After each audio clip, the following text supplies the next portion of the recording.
This is the Hockey Show. My name is Roy Bellamy, and that's David Jork of the Hockey News. We are going to get into a list that I happen to have here of very important looking list. Yeah, explain this list here, Dave. Today we're going to be ranking fictional hockey players. Last week we ranked hockey movies. Today we're going in a little bit deeper. We're going to talk about fictional hockey players from movies and from TV shows. Roy and I put a decent amount of thought into this list, I think. You know, we take our hockey and our fiction fairly seriously. Yeah, definitely. But first, take our fake stuff very seriously. But first we're going to talk about something that's nonfiction. Yeah. Actually happened. News happened in the hockey media world that happened this week. Jeff Marek, who is actually pretty much beloved in Canada. I mean, he started all the way at the bottom of radio, just like we did. Yeah. You know, he's been part of hockey media for 30 years. In the last 13 years, he has been a part of Sportsnet. He's been a featured voice on Sportsnet. And something happened at the NHL draft. You know how these things go with these draft coverages. You know, the production truck, they get their information about who got drafted earlier than the audience does, before the actual announcement. Yeah, they get like a minute, 2 minutes. Not much time, but they get a little bit of time to get their shit together, to get their videos prepared, their graphics ready. Like, you know, that's kind of the benefit of being a rights holder. But it's also the responsibility of being a rights holder, which happened to Jeff Marek, who, you know, all the talent, they get the information beforehand as well. And apparently, Jeff Marek was tipping these picks to a guy by the name of, I believe it's Mark Seidel. Correct. Yeah. He actually owns his own scouting service. So when he got that information from Jeff Marek, he brought that to Twitter and pretty much said he predicted this to happen. I mean, allegedly. This is all kind of, there's a really good article that The Athletic put out that kind of broke everything down. None of this has been independently confirmed from the league, from Marek, from Seidel. So, you know, this is all still like, you have to think, like when The Athletic's going to put out a story, you know, I think, what was it, Katie Strang was on it, and especially from Katie Strang, like that's somebody that we trust. Yeah. So I mean, they're not going to put this information out if they're not pretty sure on their sources and on their information. But I wasn't sure how to deal with this actually, because this kind of crosses a few different lines. Like the Venn diagram on this is a little convoluted, which is how they're going to be. But I don't know, like, this information gets out, and that's a big part of the industry is, you know, finding out privileged information, you know, journalists trying to source it responsibly. It seems like, and again, I don't want to say for sure, you know, we live in that kind of a specific world, but if it is the way that it was, kind of brought up to us in this article, I don't know, man. Like, I think if you're going to be, because I feel there's an important element to disseminating certain information. Obviously, nothing that's going to get anybody in trouble.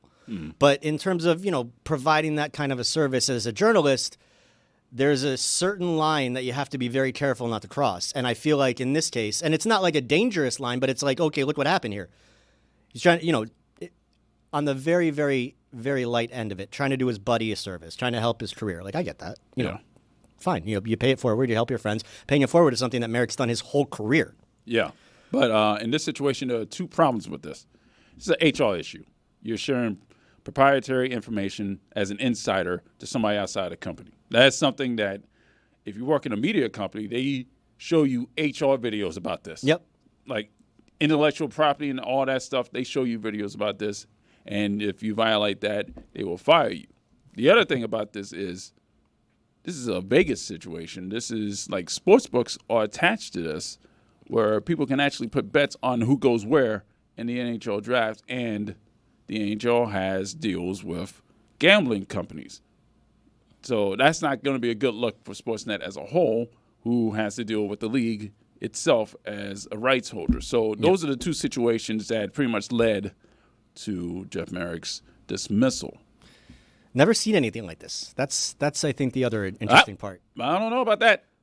Like Adam Schefter, Adrian Wojnarowski, they go to Twitter. They tell everybody before the pick has happened, like seconds before, because this is happening live, right? But if they're getting the information themselves, or we don't know where they're getting that information. Like, we don't know if they're plugged into, you know, the league itself. They just have a source with every, you know, I'm sure that they're both, you know, Woj and Schefter are the guys, but I think that's kind of the difference in this case. Is in this case they pulled back the curtain a little bit, allegedly, to see, because it's not like it was Merrick that was putting out the information himself. He was feeding it to someone else, allegedly. I just want to keep throwing that out there. Allegedly, I'm not accusing anybody of anything. We're just talking about what this story says. But it's a little bit different, I think. Yeah. And with the point that you made, which is, I think, why everybody's on edge about this, is the financial, the gambling. That's a bigger element in sports right now than it's ever been, and it's only going to get bigger. Yeah. So that's something that they really need to be watching. And, you know, they're watching social media during the draft. They know what's going on. Mm-hmm. Man, I don't know, man. The whole thing just kind of makes me a little uneasy. Yeah, this is a slippery slope here, man, because you're messing with people's money. Yeah. You mess with people's money. Well, and in People get uncharted areas, like there's no like guidebook yet for this. No. Like, we're writing it right one now. Yeah. So. Yep. So that's where we are with Jeff Marek. I think that he's going to land on his feet somewhere because he's got to. And like, if he doesn't do it in Canada with TSN or anywhere else, Could use some good hockey people down here in the States. I think you never have enough. yeah, he can go to Turner or ESPN. Yeah. Call it a day on that one. So good luck to Jeff. I think he'll land somewhere. So we're gonna move on to our list. All right. Fictional hockey players. First thing I'll do is I'll give you the list that Roy and I considered. Obviously, we may have left some people off. If we did, feel free to remind us kindly, politely, as you tend to do on social media, right, Roy? You're very, very polite, Yes. everybody on social media. I thank you for all the kind words. Yeah, and thank you. You really make my life a real joy on Twitter or whatever the hell they call it now. Whatever. Anyway, off to the list, Steve. That was touching. Yeah. All right. Yeah. So here's the list: Dean Youngblood and Derek Sutton from Youngblood, Reg Dunlap and Ned Barden. Yep. That's from Slapshot. Braden. What am I saying? Ned Barden. Ned Braden from Slapshot. All right. From the Mighty Ducks, we got a few. We got Charlie Conway. We got Adam Banks. We got Julie the Cat Gaffney. We got Gunnar Stahl from Team Iceland. Yeah. And we got Gordon Bombay as a player. Mm-hmm. We got Xavier Laflemme from Goon. We got Ross Ray from Goon. Stevie Weeks and Connor Banks from Mystery Alaska. We got Agent Michael Scarn from The Office because, look, he did make an NHL All-Star game. So some credit there. Crying out loud. We got Jean-Jacques Francois Jacques-Jean, or JJ Frankie JJ from Shorzy, and also Shorzy from Shorzy. We have Bart and Lisa Simpson from The Simpsons. We've got Darren Roanoke from The Love Guru. He was amazing for the Maple Leafs. Otto Rocket from Rocket Power. Enough said. Derek Thompson from The Tooth Fairy. And finally, my personal add to this list was Doug Dorsey from The Cutting Edge, because the dude was the captain of Team USA before he went to a figure skating career. So that's 21 players on our list. So now Roy and I are going to give our top fives. Okay.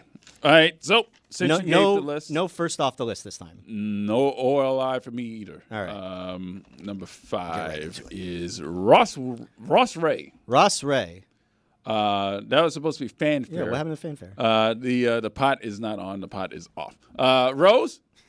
Rose, can you turn on Dan FX, please, on the board so I can hit this button? There we go. Nice. Ross Ray is number 5 for me. Dave? All right. Going with the Goon. Yep. Going with the Goon character, but also the Goon player. So, all right, fine. My number 5 is also from Goon. It's Xavier Laflemme. Dude set the world on fire. He was an amazing player.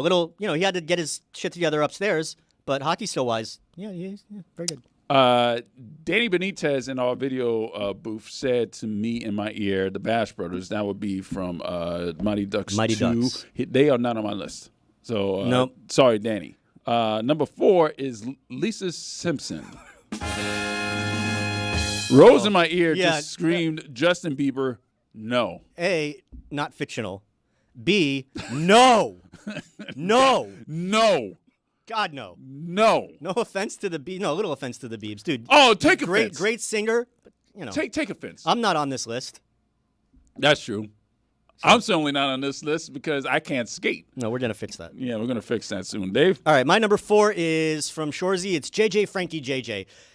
This guy can score on demand. He looks like an... Heavy set. Yeah, well, that's the thing. He doesn't look like much, but you put the dude in the ice, and he's magic. So give me JJ. Yeah. I'm not going to spoil things for season 3 because I don't think you got. I have not gotten to season 3 yet, so Yeah, he's in a bit of a slump. Oh. Yeah, so still, good players can slump. Yeah, good players can slump. Number 3 for me is Shorzy. All right. I mean, look, he's a glue guy. He is a glue guy. He's the captain. He's all right. I can see you're definitely going with the thumper team here. Oh yeah, I'm going with the all-star team. Yeah, Roy's building his perfect team. I'm building an all-star team. We still don't know his first name.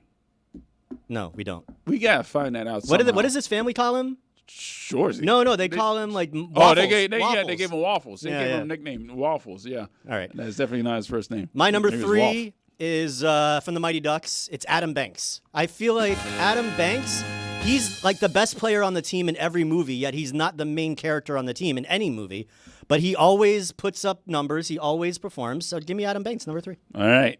Number 2 for me is one Douglas Glatt. Man, I do not want to face your team in a dark alley. Oh yeah, man. We got the thumpers going, man. We got the fist flying and Doug Glatt.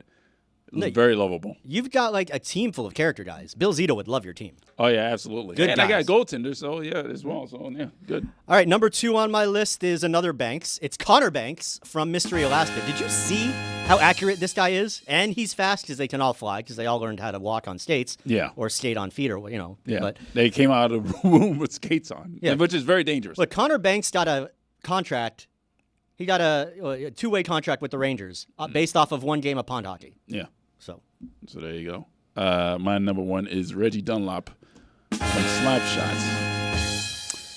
Listen, you got to play a coach there, man. Yeah. So not only did I draft a veteran player, I got a coach, leadership qualities there.